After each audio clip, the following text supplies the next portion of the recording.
ಸ್ನೇಹಿತರೆ ನಮಸ್ಕಾರ. ನಾಳೆ ಮಧ್ಯಾಹ್ನ 3 ಗಂಟೆಗೆ ಕರೆಕ್ಟ್ ಆಗಿ ಗೃಹಲಕ್ಷ್ಮಿ ಯೋಜನೆಯ 28 ಹಾಗೂ 29ನೇ ಕಂತಿನ ಹಣ ಜಮಾ ಆಗ್ತಾ ಇದೆ. ನಿಮಗೆ 2,000 ಅಷ್ಟೇ ಅಲ್ಲ, 4,000ವರೆಗೂ ಕೂಡ ದುಡ್ಡು ಸದ್ಯಕ್ಕೆ ಬರ್ತಾ ಇದೆ. ಆದ್ರೆ ನಿಮ್ಮ ಖಾತೆಗಳಿಗೆ ಕಂಪ್ಲೀಟ್ ಆಗಿ ಹೇಳೋದಾದ್ರೆ 5 ಕಂತುಗಳು 10,000 ದುಡ್ಡು ಆದ್ರೂ ಬರ್ತಾ ಇದೆ. ಹೌದು, ಬಹಳಷ್ಟು ಮಹಿಳೆಯರು ಕೇಳ್ತಾ ಇದ್ದಾರೆ, ಯಾವ್ಯಾವ ಕಂತುಗಳು ಬರಬೇಕಾಗಿದೆ ಸರ್, ಈಗ ಸದ್ಯಕ್ಕೆ ಯಾವ ಕಂತುಗಳು ರಿಲೀಸ್ ಆಗ್ತಾ ಇದೆ ಅಂತ ಕೇಳ್ತಾ ಇದ್ರಿ. ಸದ್ಯಕ್ಕೆ 28 ಮತ್ತು 29ನೇ ಕಂತಿನ ಹಣ ನಿಮ್ಮ ಖಾತೆಗಳಿಗೆ ಜಮಾ ಆಗ್ತಾ ಇದ್ದು 4,000 ದುಡ್ಡಿನ ಕುರಿತಾಗಿ ಕಂಪ್ಲೀಟ್ ಮಾಹಿತಿ ಈ ವಿಡಿಯೋದಲ್ಲಿ ಸಿಗತ್ತೆ. ಮಧ್ಯಾಹ್ನ 2 ಗಂಟೆ 3 ಗಂಟೆ ಹಿಡ್ಕೊಂಡು 12 ಗಂಟೆ ಹಿಡ್ಕೊಂಡು ಮಧ್ಯಾಹ್ನ 3 ಗಂಟೆವರೆಗೂ ಕೂಡ ಜಮಾ ಆಗತ್ತೆ. ನೀವು ತಲೆ ಕೆಡಿಸ್ಕೊಳ್ಳುವಂತಹ ಅವಶ್ಯಕತೆ ಇಲ್ಲ. ಸೊ ಹಾಗಾದ್ರೆ ಬನ್ನಿ ಸ್ನೇಹಿತರೆ, ನಿಮ್ಮ ಜಿಲ್ಲೆಗಳು ಕೂಡ ಇರಬಹುದು. ನಾನು ಜಿಲ್ಲೆಗಳನ್ನು ಕೂಡ ವಿವರಿಸ್ತಾ ಹೋಗ್ತೀನಿ. ಯಾವ ಜಿಲ್ಲೆಗಳಿಗೆ ನಾಳೆ ಜಮಾ ಆಗ್ತಾ ಇದೆ ಅನ್ನೋದ್ರ ಬಗ್ಗೆ ಮಾಹಿತಿಯನ್ನು ತಿಳಿಸ್ಕೊಡ್ತೀನಿ. ಇವತ್ತು ಕೂಡ ಜಮಾ ಆಗಿದೆ, ನಿನ್ನೆನೂ ಕೂಡ ಜಮಾ ಆಗಿದೆ, ಅದ್ರ ಬಗ್ಗೆನೂ ಕೂಡ ಒಂದಿಷ್ಟು ಮಾಹಿತಿನ ತಿಳಿಸ್ಕೊಡ್ತೀನಿ. ಆದ್ರೆ ಬರೀ ಇಂತಹ ಮಹಿಳೆಯರಿಗೆ ಮಾತ್ರ ದುಡ್ಡು ಜಮಾ ಆಗತ್ತೆ. ಎಂತಹ ಮಹಿಳೆಯರಿಗೆ ದುಡ್ಡು ಬರುತ್ತೆ, ಎಂತಹ ಮಹಿಳೆಯರಿಗೆ ದುಡ್ಡು ಬರೋದಿಲ್ಲ, ಇದ್ರ ಎಲ್ಲದರ ಬಗ್ಗೆ ನಾವು ಈ ವಿಡಿಯೋದಲ್ಲಿ ಮಾಹಿತಿಯನ್ನ ಚರ್ಚೆ ಮಾಡೋಣ. ತೀರಾ ಇಂಪಾರ್ಟೆಂಟ್ ಮಾಹಿತಿ. ರಾಜ್ಯದ ಎಲ್ಲ ಗೃಹಲಕ್ಷ್ಮಿಯರು ಕೂಡ ಈ ವಿಡಿಯೋನ ಮಿಸ್ ಮಾಡದೆ ಕೊನೆವರೆಗೂ ವಾಚ್ ಮಾಡಲಿಕ್ಕೆ ಪ್ರಯತ್ನ ಮಾಡಿ. ಸ್ನೇಹಿತರೆ, ಈ ಗೃಹಲಕ್ಷ್ಮಿಯಲ್ಲಿ ಒಟ್ಟಾರೆಯಾಗಿ ಪೆಂಡಿಂಗ್ ಉಳಿದಿರತಕ್ಕಂತಹ ಕಂತುಗಳ ಬಗ್ಗೆ ನಾವು ವಿವರಿಸ್ತಾ ಹೋದ್ರೆ 26 ನವೆಂಬರ್ ತಿಂಗಳ ಹಣ ಜಮಾ ಆಗಿದೆ, 27 ಡಿಸೆಂಬರ್ ತಿಂಗಳ ಹಣ, ಈ 2 ತಿಂಗಳ ಹಣ ಹೋದ ವರ್ಷದ ಎಂಡ್ನಲ್ಲಿ ಜಮಾ ಆಗಬೇಕಾಗಿತ್ತು. ಆದ್ರೆ ಈಗ ಯುಗಾದಿ ಮತ್ತು ರಂಜಾನ್ ಹಬ್ಬದ ನಿಮಿತ್ತವಾಗಿ ನಿಮ್ಮ ಖಾತೆಗಳಿಗೆ ಜಮಾ ಮಾಡಿದ್ರು. ಈಗಾಗಲೇ ನಿಮಗೆ ಗೊತ್ತಿದೆ, ಸಾಕಷ್ಟು 2 ರಿಂದ 3 ತಿಂಗಳ ಹಣ ಆದ್ರೂ ಪೆಂಡಿಂಗ್ ಸಹಜವಾಗಿ ಉಳಿತಾ ಇದೆ. ಅದರಲ್ಲಿ 2 ತಿಂಗಳ ಹಣ ಕೂಡ ಕ್ಲಿಯರ್ ಆಗಿದೆ. ಓಕೆ, ಆದ್ರೆ ಈ 2026ರ ಪ್ರಾರಂಭ ಹಿಡ್ಕೊಂಡು ಇಲ್ಲಿವರೆಗೂ ಕೂಡ ಈ ವರ್ಷದ ಯಾವ ತಿಂಗಳ ಹಣ ಕೂಡ ಬಂದಿಲ್ಲ. ಅಂದ್ರೆ ಜನವರಿ ತಿಂಗಳ ಹಣ 28ನೇ ಕಂತಿನ ಹಣ ಇನ್ನೂ ಕೂಡ ಕ್ಲಿಯರ್ ಆಗ್ತಾ ಇಲ್ಲ, ಆದ್ರೆ ಬರ್ತಾ ಇದೆ. ಇನ್ನು 29ನೇ ಕಂತಿನ ಹಣ ಅಂದ್ರೆ ಫೆಬ್ರವರಿ ತಿಂಗಳ ಹಣ ಈ ವರ್ಷದಲ್ಲಿ, ಈ 2 ತಿಂಗಳ ಹಣ ಕೂಡ ಇನ್ನೂ ಬಂದಿಲ್ಲ. ಜೊತೆಗೆ ಮಾರ್ಚ್ ಕೂಡ ಎಂಡ್ ಆಗ್ಲಿಕ್ಕೆ ಬಂತು. ವರ್ಷದ ಒಂದು ದೊಡ್ಡ ತಿಂಗಳಂತ ಹೇಳಬಹುದು, ಲಾಂಗ್ ಇದು ಮಂತ್ ಅಂತ ಹೇಳಬಹುದು. 31 ದಿನಗಳನ್ನ ಹೊಂದಿದೆ.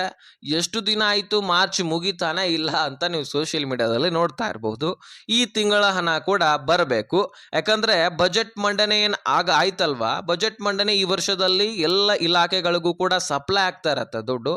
ಅಂತದ್ರಲ್ಲಿ ಬಜೆಟ್ ಮಂಡನೆ ಈ ವರ್ಷ ಅಂದ್ರೆ ವರ್ಷದ ಕೊನೆಯ ದಿನ ಅಂತ ನಾವು ಕರಿತೀವಿ ಇದನ್ನ. ನಮ್ಮ ಈಗ ಹಿಂದೂಗಳ ಕೊನೆ ಅಂದ್ರೆ ಯುಗಾದಿ ಅಂತ ನಾವು ಕರಿತೀವಿ. ಆದ್ರೆ ಇಲ್ಲಿ ಸರ್ಕಾರದ ವತಿಯಿಂದ ಹೇಳೋದಾದ್ರೆ ಈ ವರ್ಷ ಎಂಡ್ ವರ್ಷಕವಾಗಿ ಮುಗಿಯುವಂತಹ ಒಂದು ತಿಂಗಳಿದು, ಮತ್ತೆ ಹೊಸ ಬಜೆಟ್ ಪ್ರಾರಂಭವಾಗುವಂತಹ ತಿಂಗಳಿದು. ಹೀಗಾಗಿ ಏಪ್ರಿಲ್ ಹಿಡ್ಕೊಂಡು ಎಲ್ಲ ಕಡೆನೂ ಕೂಡ ದುಡ್ಡು ಸಪ್ಲೈ ಆಗುತ್ತೆ. ಈಗಾಗಲೇ 28,608 ಕೋಟಿ ದುಡ್ಡನ್ನ ಗೃಹಲಕ್ಷ್ಮಿ ಯೋಜನೆಗೋಸ್ಕರನೇ ಮೀಸಲಿಟ್ಟಿದ್ದಾರೆ. 12 ತಿಂಗಳ ಹಣವನ್ನು ಕೂಡ ಈ ಒಂದು ವರ್ಷದಲ್ಲಿ ಗೃಹಲಕ್ಷ್ಮಿ ಯೋಜನೆಗೋಸ್ಕರ ಮೀಸಲಿಟ್ಟು ಬಿಟ್ಟಿದ್ದಾರೆ. ಎಲ್ಲಿಂದನೂ ತೆಗೆದು ಎಲ್ಲೋ ಹಾಕುವಂತಹ ಕೆಲಸ ಏನಿಲ್ಲ. 28,600 ಕೋಟಿ ಹಣ 12 ತಿಂಗಳಿಗೂ ಕೂಡ ಸಾಲತ್ತೆ. 12 ಕಂತುಗಳನ್ನು ಕೂಡ ನೀವು ಸಹಜವಾಗಿ ಪಡ್ಕೊಳ್ಬಹುದು, ಯಾವುದೇ ತೊಂದರೆ ಇಲ್ಲದೆ. ಇನ್ನು ಸ್ನೇಹಿತರೆ, 29, 28 ಜನವರಿ ತಿಂಗಳ ಹಣ, 29 ಫೆಬ್ರವರಿ ತಿಂಗಳ ಹಣ, ಮಾರ್ಚ್ 30ನೇ ಕಂತಿನ ಹಣ. ಸೊ ಈ 3 ತಿಂಗಳ ಹಣ ನಿಮ್ಮ ಖಾತೆಗಳಿಗೆ ಬರಬೇಕಾಗಿದೆ. ಸೊ ಬರೀ 3 ಕಂತುಗಳಷ್ಟೇ ಅಲ್ಲ, ಇನ್ನೂ 2 ಕಂತುಗಳು. ಹಾಗಾದ್ರೆ ಏಪ್ರಿಲ್ ಮೇ ಬರಬೇಕಾ ಅಂತ ನೀವು ಪ್ರಶ್ನೆ ಮಾಡಬಹುದು. ಏಪ್ರಿಲ್ ಮೇ ಅಲ್ಲ, ಈ 3 ತಿಂಗಳ ಹಣದ ಜೊತೆಗೆ ಹೋದ ವರ್ಷದ 2025ರ ಪ್ರಾರಂಭಿಕ ದಿನದಲ್ಲಿ, ಪ್ರಾರಂಭಿಕ ತಿಂಗಳಲ್ಲಿ ಜನವರಿ ತಿಂಗಳ ಹಣವನ್ನೇನು ಹಾಕ್ತಾರಲ್ಲ ಸರ್ಕಾರ, ಕೊನೆಯದಾಗಿ ಡೈರೆಕ್ಟ್ ಆಗಿ ಫೆಬ್ರವರಿ ಮತ್ತು ಮಾರ್ಚ್ ತಿಂಗಳ ಹಣ ಹಾಕದೆ ಡೈರೆಕ್ಟ್ ಆಗಿ ಏಪ್ರಿಲ್ ತಿಂಗಳ ಹಣವನ್ನ ಕೊಟ್ಬಿಡ್ತಾರೆ. ಹಾಗಾದ್ರೆ ಫೆಬ್ರವರಿ ಮತ್ತು ಮಾರ್ಚ್ ತಿಂಗಳ ಹಣ ಯಾಕೆ ಹಾಕ್ಲಿಲ್ಲ? ಆ 2 ತಿಂಗಳ ಹಣವನ್ನ ನೀವು ಯಾಮಾರಿಸ್ಬಿಟ್ರಿ. ಸರ್ಕಾರವೇ ಇದನ್ನ ನುಂಗ ಹಾಕಿದೆ. ಹಣಕಾಸು ಇಲಾಖೆ ನುಂಗ ಹಾಕಿದೆಯಾ, ಅಥವಾ ಸಚಿವೆ ಲಕ್ಷ್ಮೀ ಹೆಬ್ಬಾಳ್ಕರ್ ನೀವೇಗ ನುಂಗ ಹಾಕಿದರಾ, ಅಥವಾ ನಿಮ್ಮ ಸರ್ಕಾರದವರು ನುಂಗ ಹಾಕಿದ್ರಾ ಅನ್ನುವಂತಹ ಪ್ರಶ್ನೆಯನ್ನ ನಾನ್ ಮಾಡಿಲ್ಲ ಸ್ನೇಹಿತರೆ. ಬಿಜೆಪಿ ನಾಯಕರು ಚಳಿಗಾಲದ ಅಧಿವೇಶನದಿಂದ ಇಲ್ಲಿವರೆಗೂ ಕೂಡ ಮಾಡ್ತಾ ಇದ್ದಾರೆ. ಸಾಕಷ್ಟು ಮಹಿಳೆಯರ ಆಕ್ರೋಶವನ್ನು ಕೂಡ ಆ ಸಂದರ್ಭದಲ್ಲಿ ನಾವು ಕಾಣ್ತೀವಿ. ಯಾಕಂದ್ರೆ 2 ತಿಂಗಳ ಹಣ ಅಂದ್ರೆ ಬರೋಬ್ಬರಿ 5,000 ಕೋಟಿ ಹಣ. 1,000 ಅಲ್ಲ, 2,000 ಅಲ್ಲ, 5,000 ಕೋಟಿ ಹಣ ಕಣ್ರಿ. ಇದರಲ್ಲಿ 2 ಕಂತುಗಳನ್ನ ಪ್ರತಿಯೊಬ್ಬ ಮಹಿಳೆಯರಿಗೆ 4,000 ದುಡ್ಡಂತೆ 1,22,00,000 ಫಲಾನುಭವಿಗಳಿಗೆ ನಾವು ಜಮಾ ಮಾಡಬಹುದು. ಹಾಗಾಗಿ ಈ 2 ಕಂತುಗಳನ್ನ ನೀವು ಕೊಡ್ಲಿಲ್ಲ ಯಾಕೆ ಅಂತ ಪ್ರಶ್ನೆ ಮಾಡ್ತಾರೆ. ಮೊದಲು ಸಚಿವೆ ಲಕ್ಷ್ಮಿ ಹೆಬ್ಬಾಳ್ಕರ್ ನಾವು ಕೊಟ್ಟಿದ್ದೀನಿ ಅಂತಾನೆ ಹೇಳ್ತಾರೆ. ಆದ್ರೆ ಅವರ ಗಮನಕ್ಕೆ ಇತ್ತೋ ಇಲ್ವೋ ಗೊತ್ತಿಲ್ಲ. ಆದ್ರೆ ನನಗೆ ಗೊತ್ತಿಲ್ಲ, ಇದು ನಾನು ಜಮಾ ಮಾಡಿದ್ದೀನಿ ಅಂತ ಹೇಳ್ತಾ ಇದ್ರು. ತದನಂತರ ಸಂಬಂಧಪಟ್ಟಂತಹ ಅಧಿಕಾರಿಗಳ ಜೊತೆಗೆ ಚರ್ಚೆ ಮಾಡಿದಾಗ ಕ್ಲಿಯರಿಟಿ ಸಿಗತ್ತೆ, 2 ಕಂತುಗಳು ಪೆಂಡಿಂಗ್ ಉಳಿದಿರೋದು ನಿಜ ನಿಜ ನಿಜ. ಹೀಗಾಗಿ ಬಿಜೆಪಿ ನಾಯಕರಿಗೆ ಹೇಳ್ತಾರೆ, ಹೌದು ನನ್ನ ಗಮನಕ್ಕಿರಲಿಲ್ಲ, ಈಗ ನನಗೆ ಗೊತ್ತಾಗಿದೆ, ಇದನ್ನ ನಾನು ಮುಂದಿನ ದಿನಗಳಲ್ಲಿ ಸರಿಪಡಿಸ್ತೀನಿ. ಈ ಒಪ್ಕೊಳ್ಳುವಂತಹ ಮನಸ್ಸಿದೆಯಲ್ಲ, ಇದನ್ನ ನಾವು ಮೆಚ್ಚಬೇಕು. ಸಚಿವೆ ಲಕ್ಷ್ಮಿ ಹೆಬ್ಬಾಳ್ಕರ್ ಅವರೇನೋ ಕೊಡ್ಲಿಕ್ಕೆ ಪ್ರಯತ್ನ ಪಡ್ತಿದ್ದಾರೆ ದುಡ್ಡನ್ನ, ಆದ್ರೆ ಒಂದು ವಿಷಯವನ್ನು ಕೂಡ ಅಲ್ಲಿ ವಿಸ್ತಾರ ಮಾಡ್ತಾರೆ.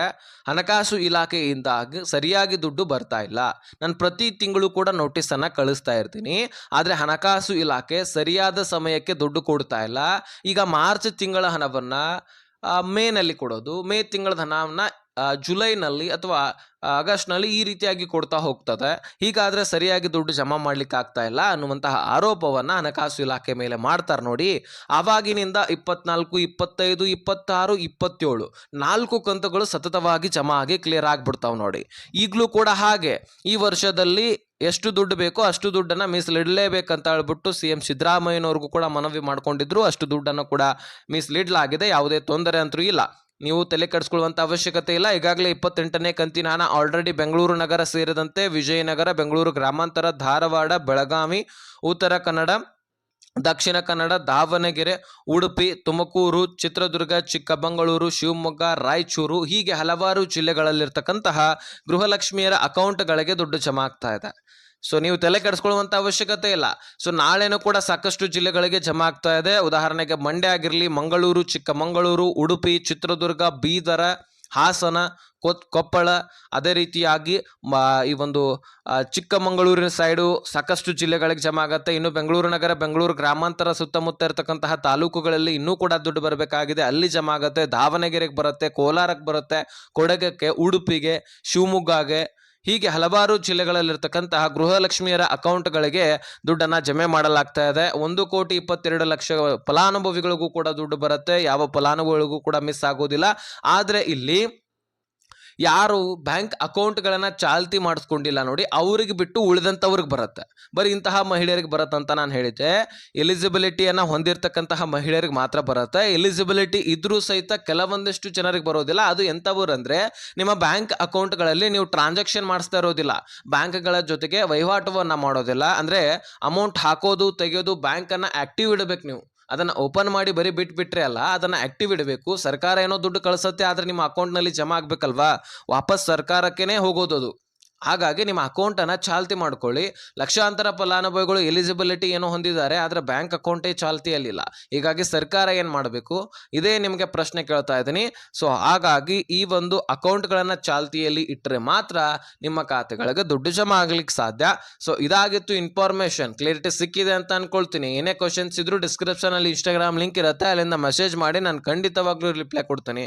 ಈ ವಿಷಯ ಅರ್ಥ ಆಗಿದ್ದಲ್ಲಿ ಎಲ್ಲ ಗೃಹಲಕ್ಷ್ಮಿಯರಿಗೆ ಶೇರ್ ಮಾಡಿ, ಹಾಗೆ ಸಬ್ಸ್ಕ್ರೈಬ್ ಮಾಡಿ.